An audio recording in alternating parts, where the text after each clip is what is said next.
buenos días.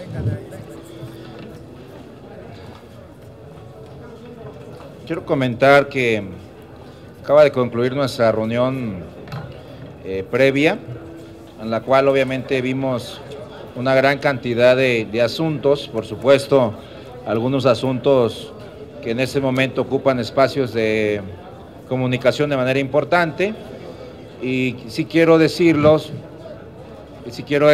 que uno de los temas que abordamos fue el tema sobre la comisión especial que va a formar el Senado de la República respecto al caso de oceanografía, en virtud de que hay un interés muy importante por parte de nuestro grupo parlamentario que se aclare a detalle qué es lo que sucedió entre esta empresa y los bancos a los cuales se les cometió determinado fraude, y que obviamente se aclare perfectamente quiénes son los involucrados. Pero también hay un posicionamiento de nuestro grupo parlamentario,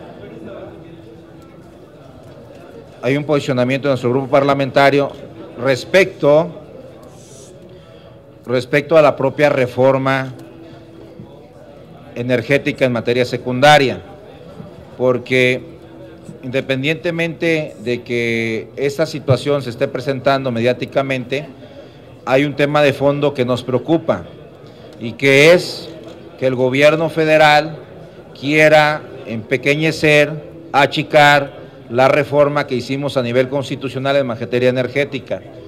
Estamos vislumbrando en la mesa de acuerdos que hay una posibilidad que el gobierno está deslizando para lograr una hiperconcentración del poder central del gobierno federal en materia de energía, y es uno de los temas que más nos preocupan. Por esa razón,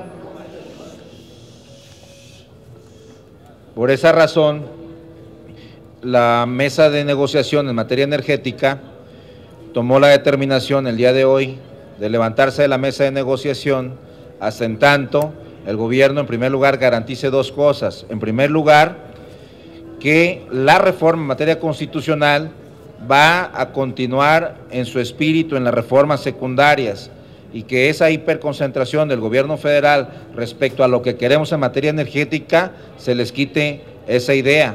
Y voy a poner un solo caso de los muchos que están sucediendo. Por ejemplo, nosotros acordamos que en los tres órganos importantes en materia energética, que era el Fondo Mexicano del Petróleo, la Comisión Nacional Reguladora de Energía y la Comisión Nacional de Hidrocarburos, que entre otras de sus facultades tienen llevar a cabo las licitaciones para la explotación, producción, transformación de los contratos petroleros. En esas comisiones iba a haber consejeros independientes.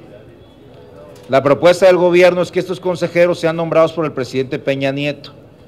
Entonces, obviamente, pues la independencia que se está planteando, pues es absolutamente inobservable. Así como ese punto, tenemos otros 10 puntos que nos alejan del espíritu que aprobamos en diciembre respecto a la reforma energética en materia constitucional. Por esa razón, además del tema que el tema de oceanografía se ha utilizado para golpear a nuestro partido, hemos estado planteando que en primer lugar se conserve el espíritu de la reforma, y en segundo lugar que se aclare esta situación de esta empresa que fue intervenida por el Estado. Por esa razón, los miembros de nuestra bancada que están participando en la mesa de negociación en materia energética se levantan de la misma hasta en tanto no se cumplan estos dos condicionamientos. Eso fue lo que discutimos. El próximo martes vamos a discutir otros 6-7 temas de trascendencia, entre ellos pensión universal, vamos a discutir seguro de desempleo, la reforma al 27 del Seguro Social, y el próximo miércoles estará nuestra dirigente nacional, Cecilia Romero, para hacerle nosotros del conocimiento cuál es el punto de vista del Grupo Parlamentario de Acción Nacional en el Senado respecto a todas las reformas secundarias que no han llegado, y que obviamente existe la inquietud de nuestro grupo que es prioridad del gobierno mandarlas, porque no vamos a estar a su disposición para un periodo extraordinario, simple y sencillamente porque el gobierno las está retrasando de manera deliberada. Estamos en la mejor disposición de trabajar pero no bajo los ritmos que establezca el gobierno federal, sino que el ritmo que establezca las propias cámaras y entre ellas la Cámara de Senadores. Estoy a sus órdenes para cualquier pregunta. Claudia Flores de Televisa le hace una pregunta, señor. Buenos días. Son realmente tres precisiones. Una, este levantamiento de la mesa de negociación, ¿hasta dónde lo van a llevar? Es decir, depende de que sean recibidos por el secretario de Energía, porque entiendo más bien que ya no acudieron a las reuniones que tenían previstas con él. ¿Con quién quieren tener esa interlocución para tratar el asunto de las cosas en las que no están de acuerdo, pero también esto que denuncia de que se ha utilizado políticamente oceanografía para golpear a su partido? ¿Con quién lo van a arreglar? ¿Con el secretario de Gobernación? ¿Cuál es la vía de interlocución que van a tener para dirimir este asunto? Uno, y dos, preguntarle, ayer la dirigente Cecilia Romero decía que los senadores le habían dado a usted una salida que ella esperaba que usted aprovechara en cuanto a la posibilidad de que dejara la coordinación de la bancada del PAN después del diferendo que tuvieron el martes pasado. ¿Usted qué opinión tiene? Si quiere usted hacer alguna precisión respecto a lo que dijo, lo que declaró en torno al presidente Felipe Calderón y el caso del Chayo. Y por último, si me puede regalar una opinión de este asunto que puso en peligro la vida de millones de capitalinos, las fallas en el metro. Ahí es necesaria desde su punto de vista alguna investigación. ¿Qué es lo que deben hacer? Gracias. Sí. Bueno, en primer lugar, la interlocución debe ser y va a ser con el partido y obviamente con los coordinadores. Entre coordinadores y por supuesto la interlocución va a ser con el gobierno federal, con quien ellos nos digan, pero estamos bajo estas dos condicionantes: que se aclare el tema de oceanografía y se delineen responsabilidades, y dos, que se cumpla con el espíritu de la reforma constitucional. No aceptaremos menos que el hecho de que se cumpla lo que acordamos en diciembre y que todos los planteamientos en los 21 transitorios de la reforma constitucional se vean reflejados en las leyes secundarias en materia energética. En segundo lugar, el tema de la coordinación, no hay absolutamente ninguna solicitud y no hay absolutamente ningún planteamiento por parte de nuestra dirigencia nacional. He sido ratificado por la coordinadora, por la presidenta del partido, Cecilia Romero, así me lo confirmó el día de ayer, y bueno, lo demás lo dejo en especulaciones.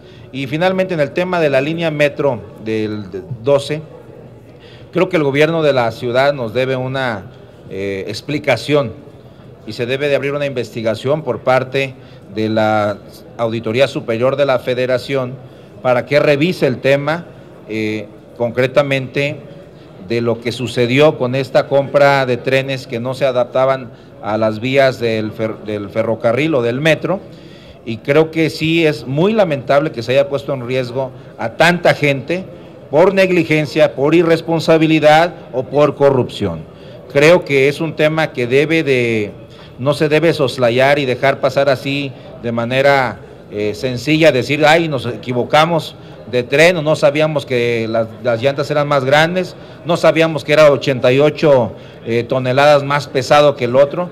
Creo que son detalles técnicos que no se pueden dejar pasar. Ahí Marcelo Ebrard y el jefe de gobierno actual le deben una explicación a los capitalinos y por supuesto yo espero que a la brevedad se pueda aclarar y resolver qué es lo que está sucediendo con la supuesta línea dorada, que hoy yo creo que es la línea negra. Le pregunta Andrea Becerril de La Jornada, señor. Senador, yo sí quisiera una precisión en torno al conflicto interno en la bancada o a la discusión interna que se dio en la bancada el martes pasado. Y también ligarlo con esto que le preguntó la compañera sobre lo que ayer comentó Cecilia Romero, de que le habían dado una salida los senadores para, digamos, limar las asperezas. ¿Cuál es esa salida? Le quiero preguntar eso y otra cosa además, si usted mantiene la crítica que le hizo al expresidente Calderón de que había hecho el ridículo al dar por muerto al Chayo, o parte del arreglo es que usted se desdiga de esas declaraciones. No se eche a pelear, pues, hombre, ya lo estamos arreglando. Paso, la que sigue. Ya la contesté. Que no contestó nada. Sí, le dije que lo que me comentó la presidenta del partido, yo no quisiera abundar sobre ese tema, ya ve que apenas nos estamos arreglando, hombre. Angélica Mercado de Milenio le va a hacer una pregunta. Senador, buenos días. Yo le quisiera preguntar sobre su opinión sobre esto que ha ocurrido en Michoacán, esta detención de Hipólito Mora, qué tanto va a tensar la situación, porque pues ellos surgieron como un grupo contra los templarios y ahora resulta que también asesinan a ciudadanos, o es la acusación que se les está haciendo. Y también preguntarle, en este caso de la línea dorada, hoy el senador Pablo Escudero señala que es necesario que el jefe de gobierno venga a darles una explicación y hasta en tanto se paren pues lo que es la utilización del metro, porque se pone en riesgo. Gracias. Sí, yo pienso que sí es necesario que el jefe de gobierno explique, y creo que también el ex jefe de gobierno, Marcelo Ebrard, también tiene que explicar esa situación, porque obviamente pues él la inauguró y él la con bombo y platillo, como dicen por ahí, y bueno, yo creo que sí es, afortunadamente no sucedieron muertes, pero si estuviéramos en el caso de un descarrilamiento, pues estaríamos hablando de una situación más grave, y yo creo que no le debemos de restar gravedad a la situación que sucedió en la línea 12. En segundo lugar, y comparto la posición de Escudero de que se cite a que aclare al actual jefe de gobierno y al anterior. Michoacán es un polvorín. Miren, yo estuve haciendo el recorrido, por supuesto, en Tomatlán, Buenavista, Apatzingán, Los Reyes, Peribán y Tancítaro. Y es un caldo de cultivo gravísimo. Es decir, por un lado hay una lucha entre el gobierno federal contra los templarios y por otro lado hay grupos armados llamados autodefensas que también están apoyando al gobierno federal en esa lucha. Lo que yo decía es que debemos de regular la función de las autodefensas, cuidar que entren a la legalidad y cuidar que no se cometan excesos, porque de lo contrario no se dio el enfrentamiento entre los dos grupos de autodefensas, pero ¿qué tal si se hubiera dado? ¿Y qué función iba a jugar la Policía Federal y los militares ahí? ¿De qué lado se iban a poner? Y entonces creo que sí urge resolver la problemática de Michoacán, pero que se resuelva de fondo. Y creo que sí debe entrar el gobierno federal a regular el tema de las autodefensas antes de que otra cosa suceda. El proceso de colombianización que se dio durante los años a finales de los 80 y 90, cuando se empezaron a generar las autodefensas o las guardias blancas, lo que provocó posteriormente es que muchos de estos grupos o se convirtieran en guerrilla, como las FARC, o se convirtieran en narcotraficantes, o en las dos cosas. Entonces sí creo que si no entramos de manera inmediata como gobierno federal a buscar regular toda la función de las autodefensas, a meter a la legalidad, entonces creo que tendremos un problema muy serio y muy grave, como el que se presentó con la muerte de estas dos personas. Yo, en lo personal, no podría acusar a nadie, creo que eso es una función del Ministerio Público, pero bueno, creo que por lo menos se tiene que investigar. Muchas gracias. Quisiera preguntarle, insistirle un poco sobre la línea 12 del metro. ¿Hasta dónde deben de quedar las responsabilidades de los empresarios y que esto no quede en la impunidad, que va a ser otro caso de impunidad? Y por otro lado, su fracción trae un punto de acuerdo en relación a las posibles irregularidades en las que incurrió Dish Telmex en esta asociación. Creo que van a presentar un punto de acuerdo. ¿Qué es lo que van a solicitar en relación a este punto de acuerdo, senador? Bueno, en lo de la línea 12, yo creo que ahí hay responsabilidad compartida entre funcionarios de gobierno que licitaron, entregaron y recibieron una obra que era absolutamente imperfecta, y entre la empresa que no cumplió con los estándares de calidad a los que la debió haber sujetado la licitación. Pero creo, para no entrar en especulaciones, creo que lo primero hay que hacer es abrir una investigación objetiva, contundente, apegada a la ley, y entonces deslindar responsabilidades.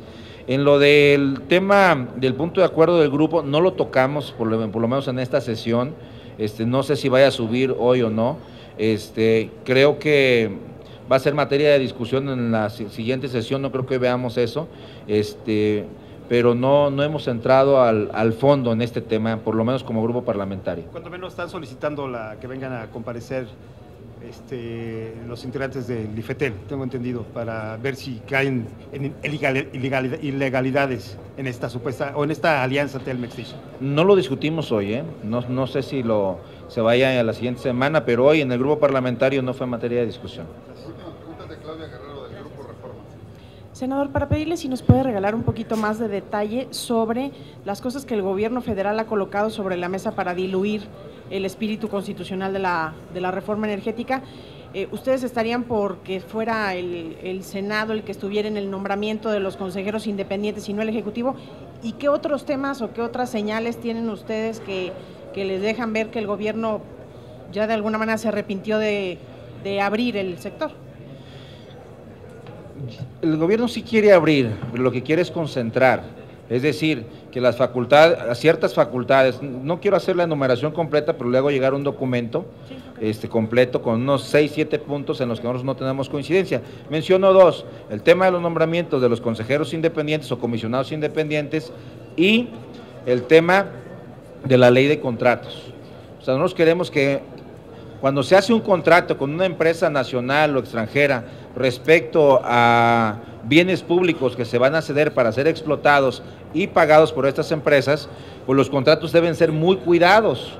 El detalle es que para poderlos cuidar necesitamos poner en ley qué es lo mínimo que debe tener ese contrato, porque de lo contrario lo dejaríamos al criterio del gobierno y entonces haríamos contratos muy laxos, muy flexibles y no tendríamos un control sobre cuál es el contenido. Y en segundo lugar, hay facultades que nosotros queremos que tenga la Comisión Nacional de Hidrocarburos, la Comisión Nacional Reguladora de Energía y el Fondo Mexicano del Petróleo, que lo quieren trasladar hacia ciertas secretarías de Estado, llámese Secretaría de Energía, Dirección de Pemex o Dirección de CFE. Entonces quieren llevarse eso que nosotros habíamos planteado, que tenían que hacer estos 3 órganos, lo quieren llevar hacia el gobierno y es donde nosotros tenemos cierta resistencia. Tenemos coincidencias en un 90%, pero en las 10 más importantes, los 10 puntos más importantes, nos manda una señal el gobierno de que quiere regresar a un modelo hiperconcentrado, donde el Ejecutivo Federal y sus derivados, o secretarios o gabinete ampliado, pues quieren tener el control absoluto de los hidrocarburos. Entonces, es uno de los temas fundamentales.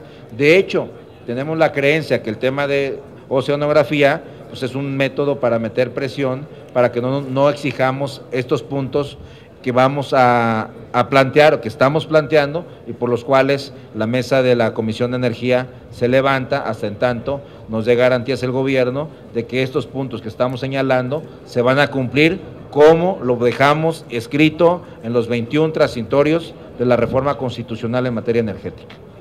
Y ya solamente para puntualizar sobre el tema de interno, ¿usted no deja la coordinación por el momento? No, eso nunca estuvo a discusión, fue un tema más mediático que real. Gracias.